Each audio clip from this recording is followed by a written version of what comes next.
Hello বন্ধুরা, আসসালামু আলাইকুম। খাওয়া দাওয়া শেষ করার পরে আমরা একটু ঘোরাঘুরি করতে বের হয়েছিলাম।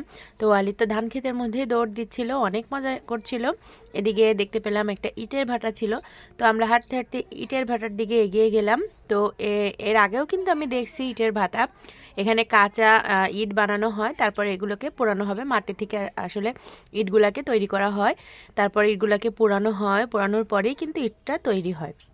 আপনারা যদি কেউ কখনো ইটের ভাটায় গিয়ে থাকেন বা দেখে থাকেন, অবশ্যই কিন্তু কমেন্ট করে জানাতে ভুলবেন না। আর এই যে পুরাটাই দেখতে পাচ্ছেন ইটের ভাটা। আমরা সামনের দিকে যাইনি, যেহেতু বিকাল হয়ে গিয়েছিল। এখন আমরা বাসার দিকে রওনা দিয়ে দিব। তো ঘোরাঘুরি শেষ করার পরে আমরা বাসার দিকে রওনা দিয়ে দিচ্ছিলাম। এখানে দাঁড়িয়েছিলাম অনেকক্ষণ নৌকার জন্য। নৌকা দেখেন, নৌকা আসতেছে। ওই নৌকাটা আসলে আমরা ওই নৌকাতে উঠেই চলে যাব আমাদের বাসার দিকে। তো এই তো ছিল ভিডিওটি ভালো লাগলে অবশ্যই লাইক, কমেন্ট, শেয়ার করবেন। ভালো থাকবেন। আল্লাহ হাফেজ।